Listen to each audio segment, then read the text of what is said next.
নমস্কাৰ মই পাৰ্থজিত আৰু সকলোকে ইংৰাজী নৱবৰ্ষৰ শুভেচ্ছা জনালো আৰু মই ঋতুৰাজ NRA নন ৰেসিডেন্ট অ্যাসামিজ অৰ্থাৎ অসমৰ বাহিৰত বাস কৰা প্ৰত্যেকগৰাকী অসমীয়া ব্যক্তিলৈ এক গুহাৰি লৈ আজি আপোনালোকৰ সন্মুখত উপস্থিত হৈছোহি বিগত দিনকেইটাত ভালেখিনি সময়ত আমি জাতি মাটি ভেটিৰ কথা শুনিছো মাটি আৰু ভেটিৰ কথা নেপাতো জাতিৰ বিষয়ে কিছু কথা ক'বলৈ আগবাঢ়ি আহিছো কথাতে কয় বোলে ভাষা থাকিলে জাতি থাকিব জাতি থাকিলে অস্তিত্ব থাকিব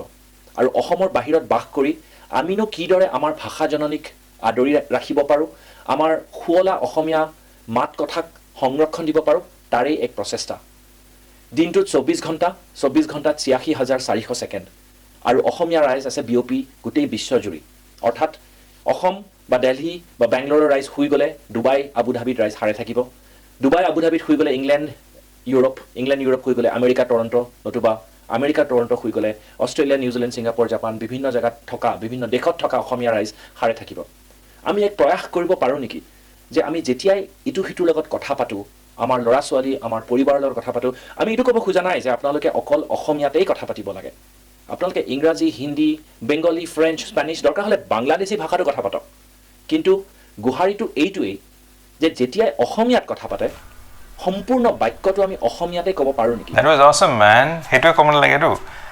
এই ফালাফালি অসমীয়া কৈছে দেই তেনেকৈ ক'লে হ'ব নে এতিয়া চা এতিয়া তই মানুহটো ধুনীয়া আছে চুলি তুলি দীঘল মোৰ চুলি নাই চুলি গ'ল আৰু এতিয়া তোৰ নিচিনা যদি শুদ্ধ অসমীয়া ক'ব যাওঁ মোৰ দাঁতকেইটাও যাব আৰু মোৰ নিচিনা মানুহ বহুত আছে আৰু গোটেই ভাষা বস্তুটোৱে তেনেকুৱা এতিয়া আমি অসমৰ ভিতৰতে চাওক আমি অসমৰ ভিতৰতে কিমান বেলেগ বেলেগ ধৰণৰ অসমীয়া কওঁ উজনি অসমৰ ফালৰ মানুহ কোনোবা এজনে হয়তো ক'ব পাৰে যে মই ৰাতিপুৱাৰ পৰা ফোন কৰি আছোঁ ডিপেণ্ড নাই দেখোন ডিপেণ্ড কেনি গ'ল এতিয়া ফোন বস্তুটো ফোন আছিলে ডিপেণ্ড কেনি বুলি লিখিত অসমীয়াত কোনো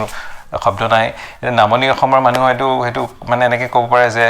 হাউ ডিপেণ্ড নাই হাই গোদামক গেছি বটল আনবা গেছি বটল গোদাম এইবিলাক চব আমাক বেলেগে দি থৈ যোৱা শব্দ আৰু এই কথাখিনি শুনি হয়তো উজান বজাৰ ল'ৰাজনে ক'ব পাৰে বটল আনিব গৈছে আজি গধূলি মাল খামবে এতিয়া এই গোটেই শব্দখিনি চাওকচোন ক'ৰ পৰা আহিলে আৰু এইটো নহয় যে আমিয়ে বেলেগৰ পৰা শব্দ লৈছোঁ বেলেগ ভাষাৰ পৰা আমাৰ পৰা লৈ গৈছে এতিয়া আজি চবেই কয় যে অসমক ঠগালে এতিয়া ঠগ বস্তুটোতো তেওঁলোকে কোহিনুৰৰ লগত ঠগ শব্দটোও লৈ গৈ পেলাই ঠাগ বনাই দিলে গতিকে ভাষা বস্তুটো তেনেকুৱা গতিকে আমি চবেই বেলেগ বেলেগ ধৰণৰ অসমীয়া কৈ মানে ডাঙৰ হৈছোঁ গতিকে আমি এইখিনি যেনেকৈ কওঁ সেইখিনি কথাই যদি আমি যেতিয়াই সুযোগ পাওঁ ইটো সেইটোৰ লগত যদি কথাখিনি পাতোঁ মই ভাবোঁ সিমানেই বহুত নহয় জানো ঠিকেই কৈছ তেনেকৈ বহুত শব্দ আমাৰ ভাষাত সোমায়ো গৈছে ভাষাৰ বিৱৰ্তনটো তেনেকৈ হয় ইভলিউশ্যন তেনেকৈ হয় খালি মই ক'ব খুজিছোঁ যে কিছুমান সুন্দৰ শব্দ আমাৰ ভাষাত আমি নকৈ হয়তো সেই শব্দবোৰ লুপ্ত হৈ যায় কাৰণ আমি যেতিয়া অসমীয়া কওঁ কথিত ভাষাত ভালেখিনি অন্য ভাষাৰ শব্দ সোমাই গৈছে মিলি গৈছে ইংৰাজীয়ে হওক বা হিন্দীয়ে হওক আৰু যেনে ধৰক আজি যদি মই পাৰ্থজিতক কওঁ এই পাৰ্থজিত তোৰ যে সেই প্ৰব্লেমটো হৈছিলে তাৰ চলিউশ্যনটো পালি নেকি এই প্ৰব্লেম চলিউশ্যন এনেকুৱা ধৰণৰ শব্দবোৰ সচৰাচৰ আমি কৈ থাকোঁতে ওলাই যায় মুখৰ পৰা হয়তো আমাৰ প্ৰজন্ম যিসকলে আমাৰ লগত অন্য ৰাজ্য বা অন্য দেশত ডাঙৰ হৈছে তেওঁলোকে হয়তো ভাবিব যে প্ৰব্লেম চলিউশ্যন হয়তো অসমীয়া শব্দ তেওঁলোকে যে সেইবোৰ ইংৰাজী শব্দ বুলি হয়তো ধৰিবই নোৱাৰিব ইয়াৰ সলনি যদি আমি ক'ব পাৰোঁ যে সম্পূৰ্ণ বাক্যটো যদি আমি কওঁ যে এই পাৰ্থজিত তোৰ যে এই সমস্যাটো হৈছিলে তাৰ সমাধান কিবা পালে নেকি শুনিবলৈ হয়তো অকণমান অখজা লাগিব পাৰে কাৰণ গতানুগতিক জীৱনত আমি এনেদৰে কথা নাপাতোঁ কিন্তু আমাৰ শুৱলা ভাষাটো যদি আমি ধৰি ৰাখিব লাগে ইয়াৰ প্ৰসাৰ যদি কৰিব লাগে এই ক্ষুদ্ৰ প্ৰচেষ্টা হয়তো আমি প্ৰত্যেকগৰাকী অসমৰ বাহিৰত থকা অসমীয়াৰ এক ক্ষুদ্ৰ প্ৰচেষ্টা আমি হয়তো কৰাটো উচিত গতিকে এই নৱবৰ্ষত আমি সকলোৱে মিলি এক পণ ল'ব পাৰোঁ নেকি যে আমি যেতিয়াই অন্য অসমীয়া লোকৰ লগত কথা পাতোঁ বা আমাৰ ল'ৰা ছোৱালীৰ লগত কথা পাতোঁ বা আমাৰ পৰিবাৰৰ লগত কথা পাতোঁ যেনে ধৰক ঘৈণীয়েকে গিৰিয়েকক কৈছে হেই darling please come here I need চাম হেল্প ইয়াৰ সলনি আমি এনেকৈ ক'ব পাৰোঁ নেকি হেৰা শুনাচোন অকণমান সহায় লাগিছিলে আহাচোন বা খং যদি কৰিছে পৰস্পৰৰ লগত তৰ্কাতৰ্কি যদি হৈছে অ' shut up please shut up কোৱাতকে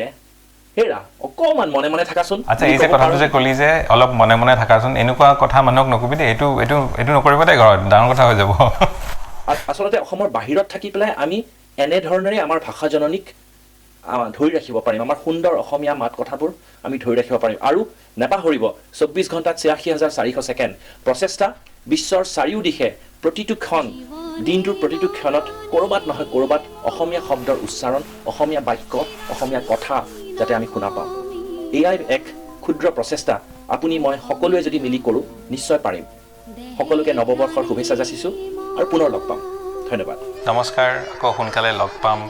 নৱবৰ্ষৰ শুভেচ্ছা থাকিল জীবনে মৰণে